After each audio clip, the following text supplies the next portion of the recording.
Hello students, कैसे हो students? आप सभी का मेरे यूट्यूब चैनल एआर केमिस्ट्री नाम में स्वागत है। स्टूडेंट्स, अपन नीट एग्जाम की प्रिपरेशन कर रहे हैं और इसी नीट एग्जाम की प्रिपरेशन में मैं आपको हर उस टॉपिक का वीडियो अवेलेबल करा रहा हूं जो आपके एनसीईआरटी बुक में और बहुत ही इंपॉर्टेंट है, प्रेजेंट है। इन सभी वीडियोस की मैं बात करूं तो ये सभी के सभी एनसीईआरटी बेस्ड है और आपके नीट और जेईई मेन एग्जाम्स के पर्पज से बहुत ही इंपॉर्टेंट है। इसलिए जितने भी वीडियोस अवेलेबल करवा रहा हूं उन वीडियोस को कंप्लीटली देखें। आपको 100% इन वीडियोस से आपको हेल्प मिलेगी स्टूडेंट्स आपके एग्जाम के अंदर। और जो स्पेशली ऐसे बच्चे जिनको अभी भी ऑर्गेनिक केमिस्ट्री से डर लग रहा है या उनको लग रहा है कि कुछ मैटर उनका रह गया है, वो सारा का सारा मैटर मैं उन बच्चों को अवेलेबल करवा रहा हूँ। ठीक है स्टूडेंट्स, तो चलिए अपन स्टार्ट करते हैं अपना नेक्स्ट टॉपिक। इसमें अपन बात करेंगे आज नाइट्रेशन, सल्फोनेशन और ब्रोमिनेशन। ये अपन बात करेंगे एक साथ, जैसे बेंजीन का नाइट्रेशन, टॉलुइन का नाइट्रेशन, हेलोबेंजीन का नाइट्रेशन, फिनोल का नाइट्रेशन एंड ये एनिलीन का नाइट्रेशन। इन सभी का नाइट्रेशन, सल्फोनेशन और ब्रोमिनेशन आज अपन यहाँ पर कंप्लीट कर रहे हैं। चलिए, तो सबसे पहले अपन बात करें nitration of concentrated HNO3 with concentrated H2SO4। ठीक है, और सेकंड अपन यूज करते हैं डाइल्यूट HNO3। ध्यान रखना, केवल डाइल्यूट HNO3 एक ही कंपाउंड के नाइट्रेशन में यूज हो रहा है और वो है फिनोल। बस आपको ये चीजें आपको ध्यान रखनी है।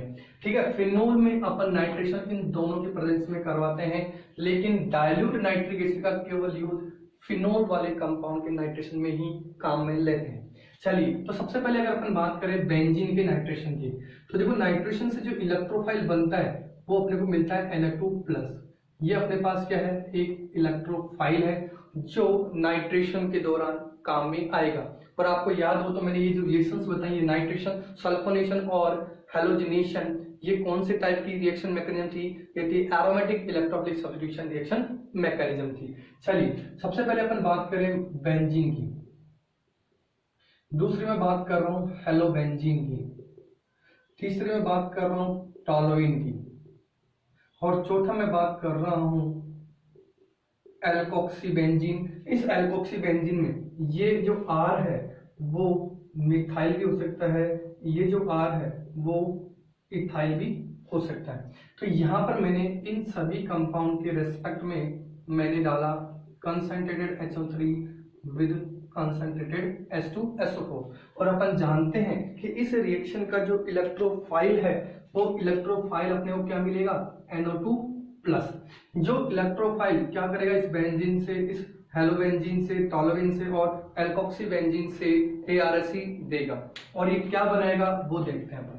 देखिए, अगर मैं बेंजीन के रेस्पेक्ट में बात करूं तो बेंजीन से जो कंपाउंड बन रहा है वो अपने पास क्या बन जाएगा, नाइट्रो बेंजीन बन जाएगा। अगर मैं यही हेलोबेंजीन की बात करूं तो हेलोबेंजीन में यहां पर बन जाएगा ऑर्थोनाइट्रो प्लस 13 पोजीशन पर ये नाइट्रो ग्रुप लग जाएगा। तो ऑर्थोनाइट्रो हेलोबेंजीन और पैरा नाइट्रो हेलोबेंजीन का फॉर्मेशन हो जाएगा। अगर मैं टॉलुइन की बात करूं तो टॉलुइन में नाइट्रेशन से एक तो अटैच हो जाएगा ऑर्थो पोजीशन पर और एक अटैच हो जाएगा वही पैरा पोजीशन पर। तो देखिए, इसमें रटने की और ऐसे कहने का मतलब ये है कि ये इतना इजी वे है तो जिसमें कंफ्यूजन होने की कोई जरूरत ही नहीं है। मेरे को पता है कि ऑर्थो प्लस पैरा पे ये एंडो ग्रुप अटैच हो रहा है, तो इसमें आपको फालतू परेशान होने की जरूरत नहीं है। केवल आपको कंसेप्ट ध्यान रखना है कि अगर हेलो ये जो कंपाउंड्स आ रहे हैं भाई, इसमें तो मोनोसब्स्ट्रेट बेंजीन बन गया नाइट्रो कंपाउंड वाला, लेकिन इनमें जो अटैच हो रहा है वो केवल ऑर्थो प्लस पैरा पे ही अटैच हो रहा है। तो यहाँ देखिए, आप तीसरे की बात करें तो एल्कोक्सी बेंजीन के नाइट्रेशन से ये अपने पास बन जाएगा ऑर्थो पोजीशन पर अटैच हो जाएगा और पैरा पोजीशन पर NO2 ग्रुप अटैच हो जाएगा।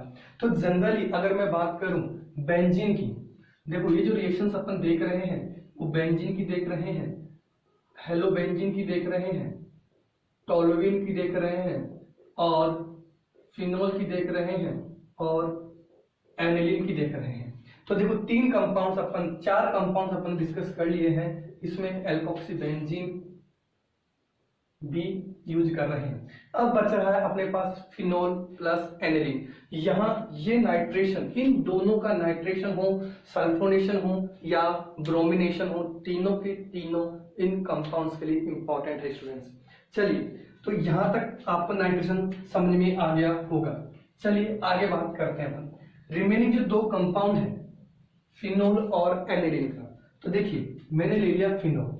मैंने आपको बताया है पहले भी कि इस फिनोल को याद रखना है कि फिनोल का जब भी नाइट्रेशन करवाओगे आप, तो एक तो यूज होगा डाइल्यूट HNO3 और दूसरा यूज होगा अपने पास concentrated HNO3 with concentrated H2SO4। तो यहाँ ये इंपॉर्टेंट है बहुत ही ज्यादा।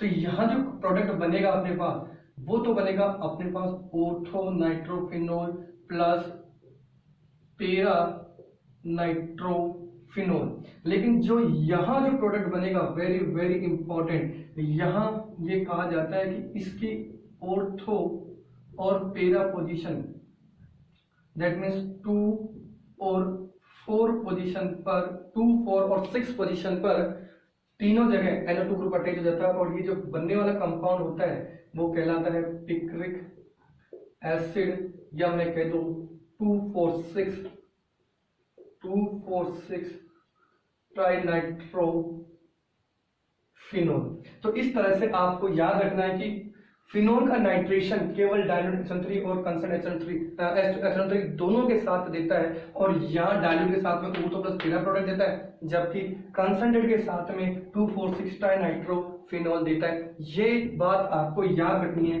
एग्जाम्स में, इंपॉर्टेंट है वेरी वेरी।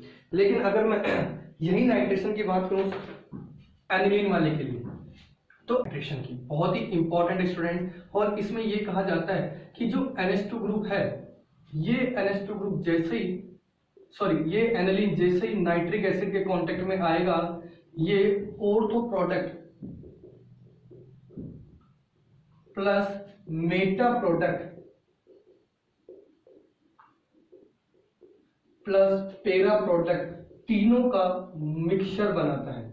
और ये बनता है अपने पास अप्रोक्स 57%, ये बनता है अपने पास 47%, और ये केवल और केवल 2% अपने पास बनता है। तो अब मैं क्या करूं, इसकी यील्ड बढ़ाने के लिए, इसकी यील्ड बढ़ाने के लिए मैं क्या करूंगा, और ये प्रोडक्ट जो बन रहा है उसको रिमूव करने के लिए मैं क्या करूंगा, ये क्यों बन रहा है इसके बारे में अपन डिस्कस करते हैं। देखिए, ये कहा जाता है कि अगर मैं NH2 ग्रुप की बात करूं, तो मैंने ये कहा कि ये NH2 ग्रुप की जो बेसिक प्रॉपर्टी है वो बहुत ज्यादा होती है, क्योंकि इस पे जो नाइट्रोजन है उस nitrogen present electron pair free है।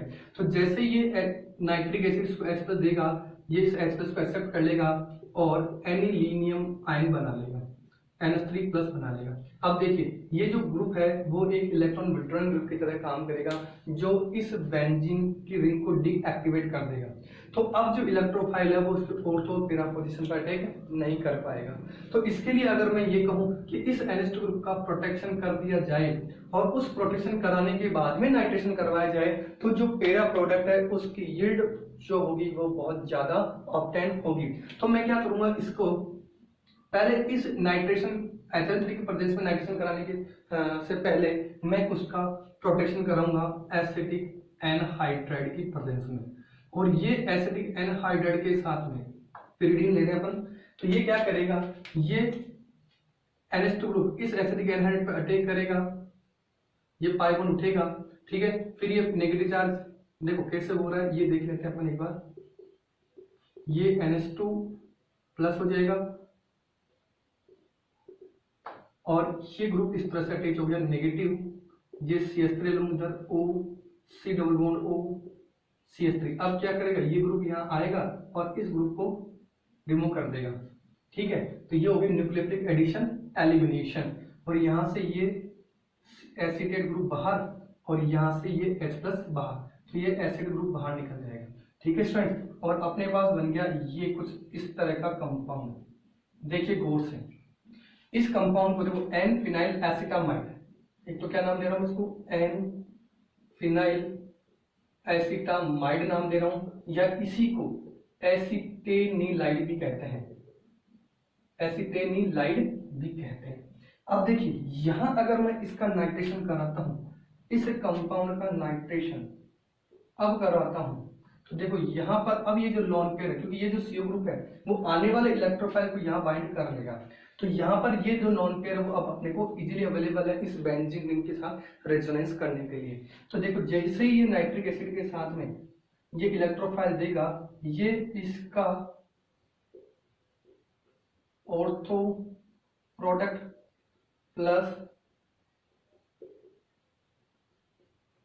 पेरा प्रोडक्ट बना देगा, जिसका अगर अपन हाइड्रोलाइसिस करवाएंगे, भले वो एसिडिक मीडियम हो या बेसिक मीडियम हो, मीडियम दोनों हो सकते हैं, एसिडिक हाइड्रोलाइसिस करवाया जाए तो यहाँ से ये ग्रुप ब्रेक हो जाएगा और ये अपने को प्रोडक्ट इस तरह से मिल जाएंगे, NH2 ऑर्थो पोजीशन पर और NH2 पेरा पोजीशन पर, ये NO2 पेरा पोजीशन पे जुड़ जाएगा। तो यहाँ पर ये जो कंपाउंड होगा वो अपना मेजर कंपाउंड बन जाएगा। तो याद रखना है कि जब भी इस एनिलीन का नाइट्रेशन होगा, सबसे पहले स्टेप में आपको उसका प्रोटेक्शन करवाना है, इसके बाद में नाइट्रेशन करवाना है। जैसे इसी पे बेस्ड में इस क्वेश्चन को इस तरह से ड्रॉ कर देता हूँ कि मैंने क्या किया, एक कंपाउंड लिया फिनोल, देखिए समझिएगा, ये मैंने ले लिया। चलो स्टार्ट करता हूँ, बेंजीन से ले लेता हूँ, इस कंपाउंड को बनाते हैं। मैंने इसका क्लोरीनेशन करवाया Fe के प्रेजेंस में, तो मेरे पास कंपाउंड बना A, दैट मीन्स क्लोरोबेंजीन। इस क्लोरोबेंजीन को मैंने एक्वस NaOH की प्रेजेंस में 623 kelvin high temperature and high pressure पर हीट करवाया, तो मेरे को ये एसन न्यूक्लियोटाइड सब्स्टिट्यूशन के दौरान जो कंपाउंड बना वो कौन सा बना, फिनोल। इस फिनोल की रिएक्शन जब मैंने अमोनिया से करवाई ZnCl2 की प्रेजेंस में, तो ये मेरे को मिल गया एनिलीन। क्या मिल गया मेरे पास, एनिलीन। और इस एनिलीन की रिएक्शन मैंने सबसे पहले करवाई, देखो इसको आप Ac2O भी लिखते हैं कई बुक्स में एसिडिक एनहाइड्राइड को, या इसको CH3CO ट्वाइस O भी लिख देते हैं इन प्रेजेंस ऑफ pyridine। तो ये अपने को क्या देगा, सबसे पहले ये एसिटाइलाइड बना लेगा, NHC≡O और जब इस कंपाउंड का अपन नाइट्रेशन करवाएंगे कंसंट्रेटेड HNO3 की प्रेजेंस में फॉलोड बाय H2SO4, तो ये अपने को कुछ इस तरह के प्रोडक्ट देगा। NHCOCH3 ऑर्थो पोजीशन पे अटैच हो जाता है और उसमें पेरा पोजीशन पर भी NO2 ग्रुप अटैच हो जाता है। ठीक है स्टूडेंट्स, अब क्या करा दो, इन दोनों का हाइड्रोलाइसिस करा दो। तो हाइड्रोलाइसिस से जो बनने वाला प्रोडक्ट होगा वो कुछ इस तरह से बन जाएगा, ऑर्थो नाइट्रो एनिलीन प्लस पेरा नाइट्रो एनिलीन बन जाएगा। तो अब अगर आपसे क्वेश्चन पूछा जा सकता है तो ये पूछ सकता है कि इससे ये कंपाउंड बना, ये क्या होगा, ये B क्या होगा, ये C क्या होगा, ये D क्या होगा, या आपको यहां से क्वेश्चन पूछ लिया जाए कि ये देकर के ये पूछ ले, फिर इनसे ये पूछ ले। तो किसी भी तरह से अपन नीट एग्जाम में ये एग्जाम आपने पूछा जा सकता है। चलिए ये नाइट्रेशन अपना कंप्लीट हो गया। यहाँ पर अब अपन बात करते हैं सल्फोनेशन की। तो तीनों का सल्फोनेशन भी इंपॉर्टेंट है और इजी भी है, ज्यादा कोई हार्ड नहीं है। क्योंकि अगर मैं सल्फोनेशन की बात करूं तो सल्फोनेशन में जो इलेक्ट्रोफाइल अपने पास बनता है SO3H+, ये बनेगा अपने पास। यूज क्या करते हैं इसके लिए, कंसंट्रेटेड H2SO4 अपन सल्फोनेशन में यूज करते हैं। तो देखिए मैं यहाँ ले रहा हूं बेंजीन, यही ले रहा हूं हेलोबेंजीन, टोलुइन, एल्कोक्सीबेंजीन और मैंने फिनोल भी ले लिया। केवल थोड़ा सा एनिलीन अपना अलग रिएक्शन दिखाएगा तो अपन अलग से डिस्कस करेंगे। तो इन सभी को मैंने सल्फोनेशन करवाया कंसंट्रेटेड H2SO4 की प्रेजेंस में। तो देखिए जो बनने वाले प्रोडक्ट हैं, बेंजीन से अपने क्या मिल जाएगा, बेंजीन सल्फोनिक एसिड मिल जाएगा। ठीक है, हेलोबेंजीन से अपने को क्या मिलेगा, इसका ऑर्थो प्रोडक्ट प्लस इसी का पेरा प्रोडक्ट अपने को ऑब्टेन होगा। ऐसे ही अगर मैं टोलुइन की बात करूं तो जो टोलुइन से बनने वाला कंपाउंड होगा वो ऑर्थो बना लेगा प्लस इसी का पेरा प्रोडक्ट बना लेगा, यानी 2 methyl benzene sulphonic acid 4 methyl benzene sulphonic acid बना लेगा। ऐसे ही अगर मैं एल्कोक्सी बेंजीन की बात करूं तो ये OR और इसके फोर्थ पोजीशन पर SO3H अटैच हो गया, प्लस ये इसके 13 पोजीशन पर SO3H अटैच हो गया, यानी 2 एल्कोक्सी बेंजीन सल्फोनिक एसिड और 4 एल्कोक्सी बेंजीन सल्फोनिक एसिड। और यहाँ स्पेशली आपको एग्जाम में CH3 दे सकता है और C2H5 दे सकता है। तो इसको मैं कह सकता हूँ 2 मिथॉक्सी बेंजीन सल्फोनिक एसिड और 4 मिथॉक्सी बेंजीन सल्फोनिक एसिड बनवा सकता है। ऐसे अगर मैं फिनोल की बात करूं तो फिनोल से जो कंपाउंड बन रहा है वो बन रहा है अपने पास ortho hydroxy benzene sulphonic acid plus 13 hydroxy benzene sulphonic acid का फॉर्मेशन होता है। तो इस तरह से अपन ने इन 5 कंपाउंड्स का सल्फोनेशन देख लिया। अब एक बचता है अपने पास एनिलीन, उस एनिलीन का भी सल्फोनेशन अपन करवाते हैं। देखिए वही मैंने अभी थोड़ी देर पहले बताया कि जैसे ही H2SO4 की नेचर की बात करें एसिडिक है, तो ये जैसे ही NH2 ग्रुप के कांटेक्ट में आएगा, एनिलीन में बेंजीन से जुड़े हुए NH2 के कांटेक्ट में आएगा ये H2SO4, तो ये क्या बना लेगा, देखो ये H+ देगा तो सबसे पहले ये इसका आयन बनाएगा NH3 प्लस HSO4 माइनस, इसको अपन बोलेंगे एनिलीनियम हाइड्रोजन सल्फेट कह देंगे। ठीक है स्टूडेंट्स, अब यहां ध्यान रखना है, इसको टेम्परेचर दिया जाता है अप्रोक्स 453 केल्विन से लेकर के 473 केल्विन अप्रोक्स, यानी आपको याद रखना है कि 450 टू 470 ऐसे याद कर सकते हो आप। ठीक है, तो ये जो ग्रुप होगा वो माइग्रेट होगा या रीअरेंज होगा और रीअरेंज होकर के ये कुछ इस तरह का कंपाउंड बना लेगा, यानी मैं इसको कह सकता हूं 4 अमीनो बेंजीन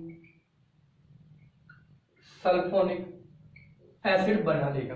अब ध्यान रखना है यहां से अपने क्वेश्चन पूछा जा सकता है किस बात कि अगर मैं इस कंपाउंड की बात करूं तो ये जो कंपाउंड है, देखिए इसमें एक तो बेसिक ग्रुप और एक ये एसिडिक ग्रुप, दोनों ग्रुप प्रेजेंट है।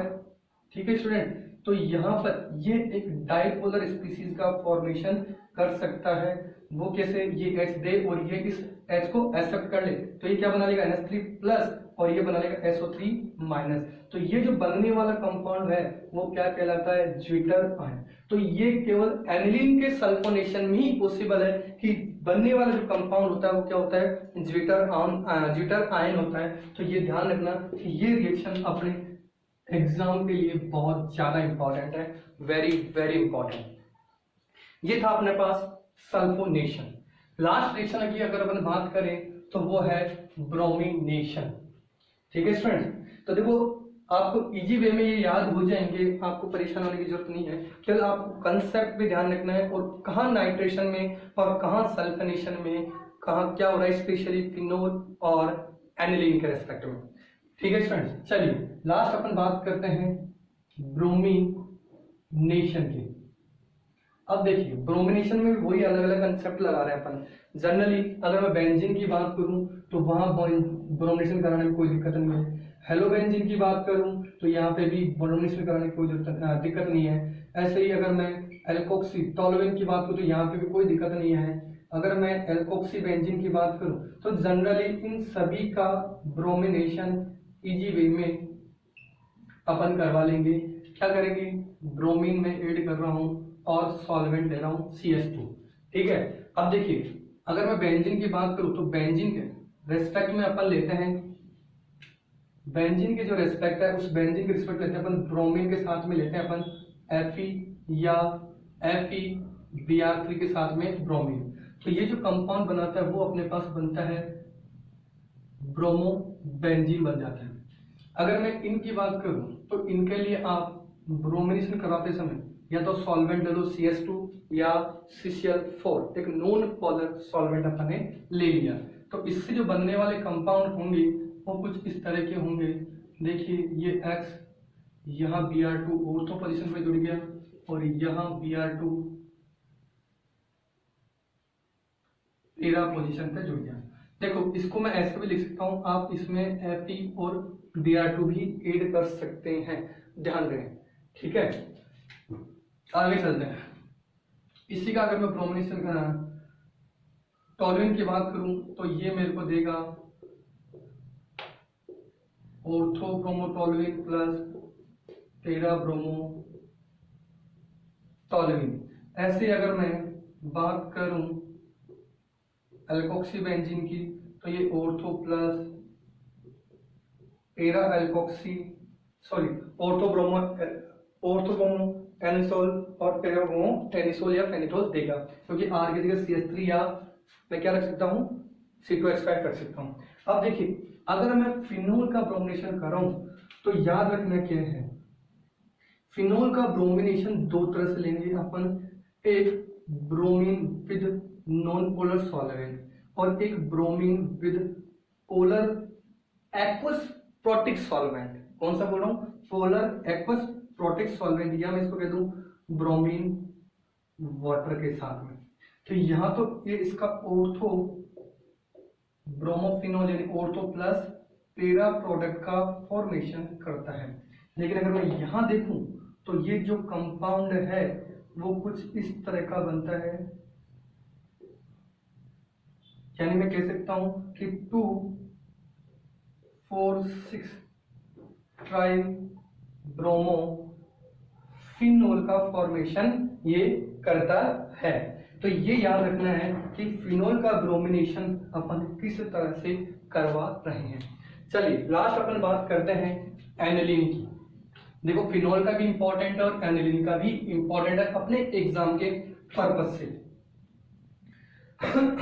अब देखिए अगर मैं एनिलीन की बात करूं तो वही अपना कंसेप्ट है कि एनिलीन का ब्रोमिनेशन कराने से पहले अपन को ध्यान रखना है कि ब्रोमिनेशन एनिलीन का किस किस तरह से होगा।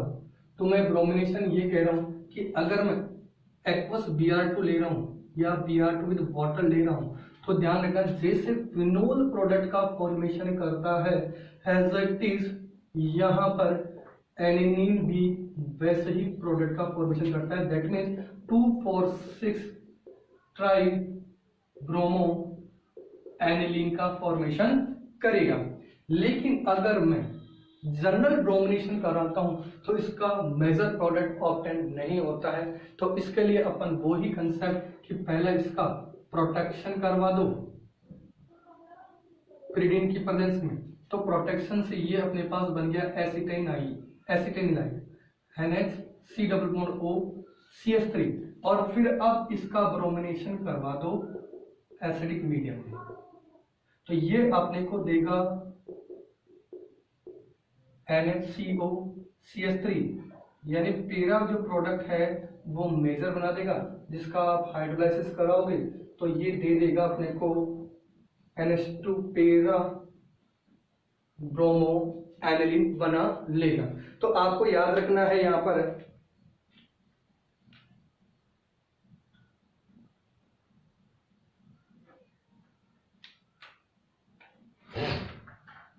हाँ जी, तो आपने को याद रखना है कि यह जो बनने वाला प्रोडक्ट है वो अपना कौन सा बन रहा है, 4 ब्रोमो एनिलीन बन जाता है। तो यहाँ पर आज आपको याद रखना है कि मैंने किस तरह से नाइट्रेशन, सल्फोनेशन और ब्रोमिनेशन करवाया, और इनमें सबसे जो इंपॉर्टेंट है वो फिनोल और एनिलीन की नाइट्रेशन, सल्फोनेशन और ब्रोमिनेशन की रिएक्शन है स्टूडेंट्स। तो आई होप आपको जो आज का जो वीडियो था आपको बहुत ही समझ में आया होगा, बहुत ही अच्छा लगा होगा। तो इस वीडियो को ज़्यादा से ज़्यादा बच्चों के पास शेयर कीजिए, और जिन बच्चों ने मेरा चैनल को सब्सक्राइब नहीं किया है वो इस चैनल को सब्सक्राइब कर लें, ताकि आने वाली जो वीडियोस हैं उनकी नोटिफिकेशन आपको मिलते रहें। स्टूडेंट्स, मैं आपके वीडियोस जो डाल रहा हूं वो आपके नीट एग्जाम के पर्पज से बहुत हेल्पफुल है। ये विश्वास रखिए कि आपको ऑर्गेनिक के अंदर जितने मैक्सिमम मेरे से होगा वो पूरा NCERT ऑर्गेनिक कवर करा दूंगा। और इससे पहले वाली जो वीडियो था उसमें मैंने बता दिया कि 2019 का जो पेपर आया था उसमें 14 ऑर्गेनिक की रिएक्शंस, ऑर्गेनिक के जो टॉपिक्स थे वो एज इट इज NCERT से आए थे, कोई भी अलग से या बाहर से कोई क्वेश्चन ऐड नहीं किया गया था। ठीक है स्टूडेंट्स, तो जहाँ तक मेरा मानना है आप ज़्यादा से ज़्यादा NCERT को फोकस करें, NCERT को स्टडी करें और मैक्सिमम क्वेश्चंस की प्रैक्टिस करें। पुराने जो पेपर्स हैं उनको सॉल्व कीजिए और जो आपके एग्जाम्स लग रहे हैं उनमें भी क्वेश्चंस को सॉल्व कीजिए। जिन क्वेश्चंस में अगर आपको कोई डाउट हो वो मेरे डिस्क्रिप्शन बॉक्स में ऐड कर सकता है, मैं उन क्वेश्चंस को सॉल्व करके और उन पे वीडियो बना करके मैं आपको प्रोवाइड कराऊंगा। Okay friends, thank you, have a nice day.